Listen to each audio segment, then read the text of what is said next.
The following is intended only for mature audiences.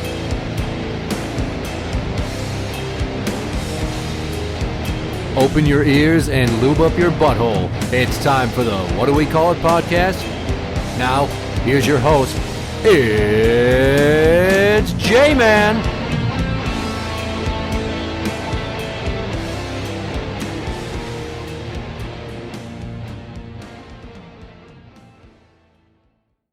Welcome to the What Do We Call It podcast. I'm Jmann. This is Steiny. And we are still dealing with this bullshit censorship of the media with Jimmy Kimmel. Are we? I thought he got his show back as of tonight. And as of now, Nexstar is the second major media company that owns hundreds of stations that aren't going to have him on tonight. Oh, so they're still blocking it from a bunch of their stations. Yeah, okay. If you don't know what happened, Jimmy Kimmel made reference to how the right is using Charlie Kirk's death to their own gain by politicizing it and saying, oh, they're attacking us. Now, he's not saying literally everything I'm telling you. I'm paraphrasing what it meant. Nope, I get you. He said that people got pissed, and Trump has been angry at all the late-night hosts for criticizing him too much. And he's saying, if you're out there and you're constantly criticizing the president, you never say anything good about him, that's not freedom of speech. Like, where's the freedom of speech? Why can't people say good things about me? Well, because you're a piece of shit, and you do shitty things, and you lie constantly and get caught in lies and deny it, and you've done things, presumably, with other people to teenage girls, but you just deny it happened. And then Stormy Daniels and the Miss Teen USA pageant, and there's the shitty way that you're all buddy-buddy with Putin and Kim Jong-un. There's reasons to hate you, Donnie. Yep. Okay. As he tries to grab more power and make it more authoritarian. Yeah, across the board. Fucking banners with his face hanging around D.C. It's looking like North Korea, for Christ's sakes. That's what he wants. So he is so against being criticized, and I call this baby dick energy, when you can't even handle it, that you use the power you have to silence your opponents. That's authoritarianism. Absolutely. That's a stone's throw from dictatorship. Right. And to me, the whole Charlie Kirk thing felt like the excuse, not really a reason for it, but it felt like an excuse for him to try to enact the censorship. So you would say that by way of people saying they're coming after conservatives, they're trying to limit our voices and stop us from having a message, that Trump is using that as the catalyst or more reason for him to pull the trigger on taking out lefty media moguls and figures to stop this constant shitting on conservatives and the right? Yes. I feel like that's what you're saying. The quote, yeah. And this, I think I've mentioned before, goes back to a playbook that was pointed out 25 years ago. The right constantly attacks the other side for stuff that they do, right? It's the way to misdirect. It's a way to conflate. It's a way to minimize what they themselves are doing. Whataboutism. 100%. And Trump, as we know, has been the king of that for the last at least 9 years, right? Yeah. Ever since his first term in office, hell, even when he was running in 2015, let's say. I mean, so we know he embodies full on what Republicans have been doing for a long time. He's fully adopted that as his shtick, as his MO. And I think the Charlie Kirk thing gave them... It emboldened them? Yes, absolutely. Absolutely, because if they could be strong enough to take a comedian off air by just a little bit of pressure on this deal that they supposedly have going on, then he can still get his way, right? Trump can still get his way. Who's next in line? Other networks have already capitulated. They've already paid him millions of dollars. For suing them. I'm going to sue you. Yep. Don't you say bad things about me. Don't you say I have a baby dick. I'm going to sue you, South Park. Oh, that was fantastic, right? Say the hardest thing you can, right? Go after the person who's the thinnest skinned. Well, it used to be Kanye. Now it's Trump. Yeah. But I just really am so uncomfortable at the precedent of the silencing of dissenters. That's right out of Putin's playbook. It's exactly out of Putin's playbook. Who was the guy that he the very vocal critic of him that he had imprisoned who died? You're talking the one within the last few years? Yeah. Okay, Navalny. Yeah, I thought that was it. Alexei Navalny, a prominent critic of Putin, died in a penal colony in February 2024 while serving a 19-year sentence on charges widely considered politically motivated. So that's where this feels like it's going. You would think never in America, right? Yep. But things are feeling a lot like the 1930s in Germany, where it's like a rise to power, a silencing of opponents, a building of a cabinet of only yes men and people that will be in lockstep and capitulate, as you said. Yep. All these fucking ankle grabbers that are like, no, lubricant? Oh, I don't need that. You just go back there and do what you got to do. We're on your side. Yeah. What the fuck are we doing? How the fuck is this happening? Yeah, it's scary to think, because the pendulum swings a little bit back and forth, right? It always has politically, ever since we were kids, right? Even though you don't pay attention, it has swung, but it's swung within the realm of normalcy and acceptability. Like, we're still, like as you've stated, we're still mixing this all together and coming up with the best version of America. Yeah, there are people who are disenfranchised and left behind, but America's always been about doing the best for the most at any one time, right? What serves the greatest benefit to the greatest number of people? And you can't always please everybody. You can't always take care of everybody, unfortunately, when you have that mindset. This is an extreme. This pendulum has swung so far to the right, so far towards, I think, a form of government that a lot of people don't recognize. Like, I think there's a lot of Republicans that, like, yeah, we're winning, and they don't realize how they're winning. Yeah. They're winning the completely lack of self-awareness wrong completely. Way. Yes. So I would say the pendulum has actually come off the fucking fulcrum and has just landed, and we're like, oh, fuck, now what? Right. We don't know what to do. Hey, relax, guy. Trust me. You want to think about in the 90s with the Parent Teachers Council, I think it was, that was headed up by Tipper Gore, that ended up putting fucking MRC. Yeah. Yep. They put warning labels on rap CDs, and they wanted to not have bands like Gwar on TV. And metal. Yep, I was just going to say. They were coming after all types of shit. Marilyn Manson was a shock rocker who was going to fucking poison our youth. Kids were going to commit suicide, and they did. And point to his lyrics. Yeah. So you look at something like that, and then at the time in the 90s, which I claim is the pinnacle of society, because things were give and take and push and pull and even keel, and people weren't so fucking thin-skinned and black and white thinking, and they could handle being criticized, and we'd all joke and laugh and get over it. You want to look at No Ma'am, the organization of men on Married with Children, and how it pissed off feminists, and that was directly against feminists that wanted the show taken off because of the Al Bundy character being misogynistic. And it's like, this is just comedy. It's not real. Ed O'Neill is not out there in a store berating fat women for trying to get into children's size shoes. Right. In fact, the fact that he does it so crassly in a way that nobody actually does is what makes it funny.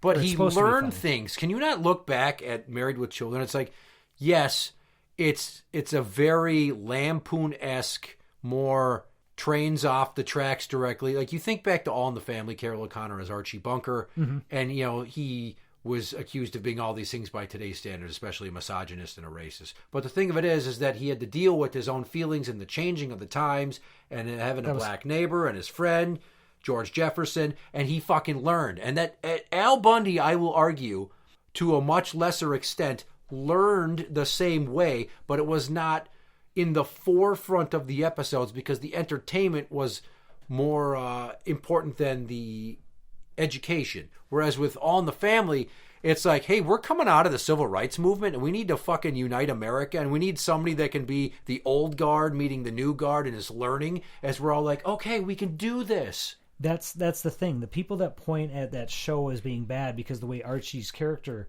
behaved and some of the things he said, that was kind of the whole point. The story was partially about his journey, like you said, the integration, the understanding. Women in the workplace, more people of color on the similar station in life as him. When you pick out a certain point, now whether it's in a person's life or in this case a character in a show, and you only point that out and say, well, that's terrible. Well, yes, but that's not the full picture, and that's not the full progress that person has potentially made, right? I know I have said some stupid stuff that I would never say again in my youth, right? I thought, you know it all. You come out with an attitude, with an opinion. You say some funny stuff. You take a stand on something, and then you realize years later, what a fucking idiot you were, right? Yeah, you think, I'm in my 20s. I'm an adult now. I've got the world figured out. You don't know shit until your mid-30s. And then you get into your 40s. You're like, now I think I've got it figured out. But I'm also having to acclimate to all that progress that I missed while I was on my own journey, and fuck, now I'm the old man that's aging too fast for the way that I grasp the concepts of the ever-changing political landscape, social landscape of where I live in the world around me. Exactly. That's pretty much where we're at. But all these 20-somethings, they don't fucking get it. And they're not old enough to remember that time. And it's ironic because we sit there and say, well, 20-year-olds didn't know shit. But I would argue we might not have known shit, but we were exposed to more of the right kind of shit because we didn't have the internet. Yeah. And we had shows like Married with Children and We weren't shows so isolated. like In Living Color. I love that show. I still watch clips of that on YouTube. I watch episodes of it on YouTube. You want to know that Keenen Ivory Wayans is my biggest hero of black comedy. Yeah. Now, Dave Chappelle is my favorite comedian of all time. Yeah, he's the hilarious. fucking goat. Especially- But he's more of a philosopher that can tell a story and spin it to get laughs. Keenen Ivory Wayans did the same thing to an extent with a whole cast in sketch comedy lampooning black versus white and poor versus rich. Social and they went topics after of the day. all that shit. Yep. He was a genius, a fucking genius, who, yeah, he had his family with him, but they all worked together. They built up the cast around it. We got Jim Carrey out of In Living Color. Yeah. There was a bunch of other really good comedians on that show. I recently watched a show. Now, politically correct, it does not hold up well today, but I was interested to see all the comments and all the people that supported it who had disabilities, right? And the clip I saw was about Handyman. Exactly, right? In a way, funny. In a bad way, you shouldn't be laughing at it, but in the same vein, why not? Yeah. Right? You know what I mean? If somebody who themselves has a disability finds it hilarious and they're laughing at it, why can't I laugh at it with them? Right? Carlos Mencia did that Yeah, Mind of Mencia. before he got 86th for stealing jokes and shit. Oh, yeah, that's He'd do the and then the fucking people with disabilities would come to his shows and want him to do that shit. They enjoyed it. The same way that rednecks would go to fucking Jeff Foxworthy shows and laugh at how laugh redneck their ass they were. off. Yes. Now, they might not have been on the highest level of education to understand that he was celebrating and lampooning them. But still, if you don't take yourself too seriously, that's the way to be. And we got Trump, who's like a fucking baby who can't handle any criticism at all. Exactly. And he's like, well, the media's focusing on me, and they're all saying bad things about me, and everybody's just ripping on me. It's because you're the president. And you make it easy. You're a simple, slow-moving, low-hanging fruit type of target who constantly puts the sign on his own back that says, kick me. And I want you to think about, Joe Biden probably laughs about the whispering jokes and the dementia old man jokes. At least when his wife wipes the pudding from the corner of his mouth, gives him his pills, and says, hey, that's what they said today, Joey. He was self-deprecating right up to the end when, Kamala was taking over the race. He was still making jokes at his own expense. Obama. Was Obama a crybaby?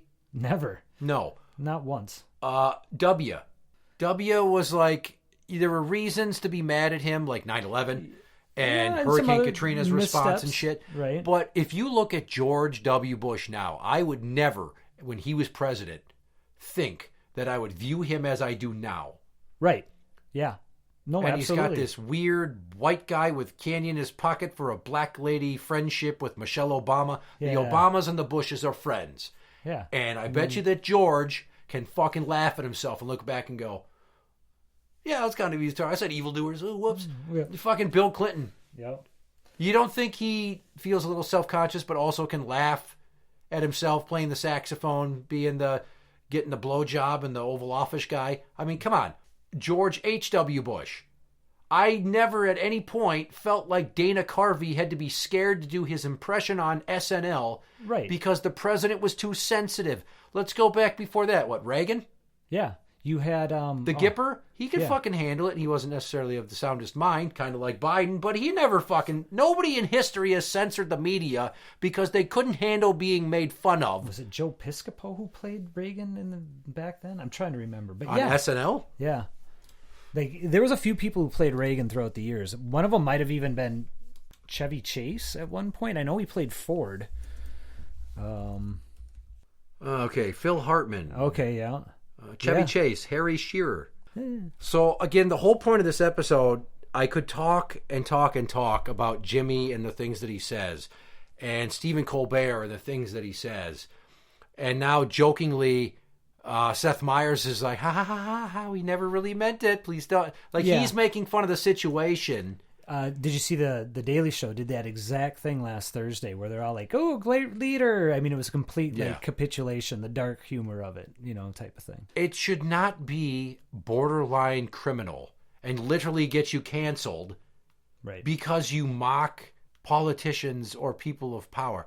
That's what fucking Russia is like. That is what North Korea is like. That is what many countries don't fucking typically lock up people just for making fun of authority figures. We're not all the Crown Prince of Saudi Arabia who has Jamal Khashoggi disappear somehow in a couple of different suitcases. And now anytime somebody gets assassinated for mouthing off to a power figure, I call it getting Khashoggi'd. I throw an apostrophe D. I made it into a verb. Been saying that for fucking years. Yep. We don't have that in America. And now we do. And I can't imagine it's going to get to the point if somebody gets locked up for this shit. But at the same time, would you be surprised? It's like Breaking Bad. They kept shocking you, but at the same time, you're not at all shocked because you have so many crazy developments throughout the arc of the entire show. Right. What's one more? This makes sense. Okay, I didn't see this coming. And I'm like, holy shit, but I'm also not alarmed because I'm used to all this and the nature of what's going on with drug cartels and literally breaking bad by selling meth and trying to become a drug kingpin, becoming something not that what you were. So that's what's going on. And you're like, there's no way that Trump's going to lock somebody up for mocking him too much, but who's to say? They were already getting rid of college students who were, they said, anti-Semitic. And they're like, well, they don't have their same rights as citizens do.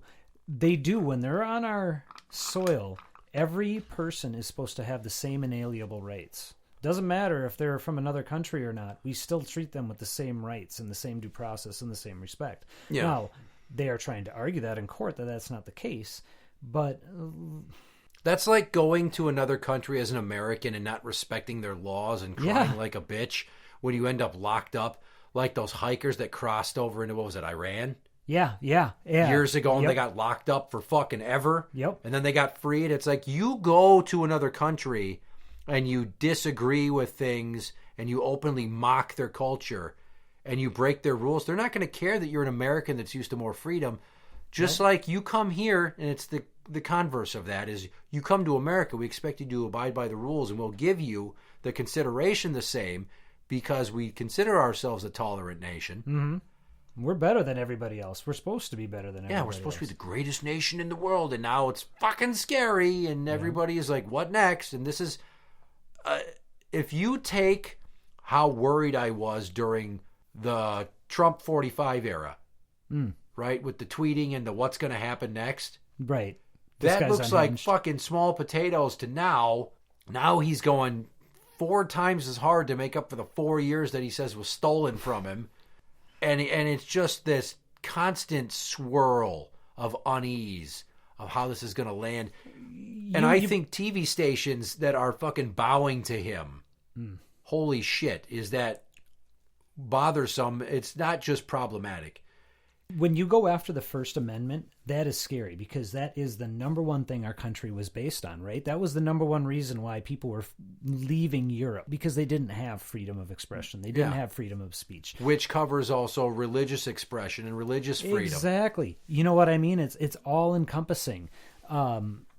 So yeah, it is a scary time. It is a scary time. And what's, I think, scary for some of us is they've already joked about, which it's not a joke when they are already mentioning out loud that they're going to try to find a way to possibly have him serve another term. So you're telling me 1 year in, all of this groundwork is being laid for possibly 7 more years for him to illegally be in office for a third term, Well, it could get to the point where he refuses to leave office and a segment of the military and a sect of politicians band together to take him down.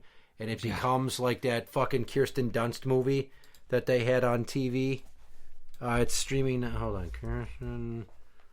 Civil War. Oh, yeah, that from movie. Last year. Yeah. So basically, you've got Nick Offerman, who's playing the president who won't cede power, even though he's basically ruined the country. Okay. It's not a comedy? No. Oh, weird. No, and it's scary. There's a lot of these posse comitatus militia types that are all over the place, and it's somewhere between like where we are now and The Walking Dead, but with like a political-only angle. Gotcha. in terms of lawlessness and shit. And I watch it, I'm like, Jesus fucking Christ, we're not that far, it seems. Right. Like, some of this stuff used to be so, like, post-apocalyptic or so in the future. It's like, oh, we could never get there. And now some of the stuff from, like, the 60s is relevant, like 1984 and shit like that, you know? Yeah. I mean, I don't want to live through that. I want to go back to living in a world where I think about Kirsten Dunst in Melancholia and how I finally got to see her tits. Yeah, there you go. That's what I want. I want titties. Okay. Well, she's laying on some freshly cut grass with a green hue. Titties. I want titties. I don't want dicks and assholes. There you go. And that's not to be against gay men or that's butt just fucking. It's just your shtick. Titties are safe, but butt fucking is not, because that's how you get AIDS. And in this instance, I want you to take AIDS and switch it to totalitarianism. Taking away the First Amendment by censoring the media is the butt fucking. Okay. And then that is how you get the AIDS, and the AIDS is totalitarianism. It's a disease, and yes. Yes, and it eats away at the fabric of America, i.e. the immune system of our country. Politically centric AIDS joke. You're welcome. Interact with the show on Twitter, What Do We Call It? That is What Do We Call It? You can find us on Facebook at facebook.com/group/What Do We Call It podcast show. For the What Do We Call It podcast, I'm Jmann. This is Steiny. And that's the end.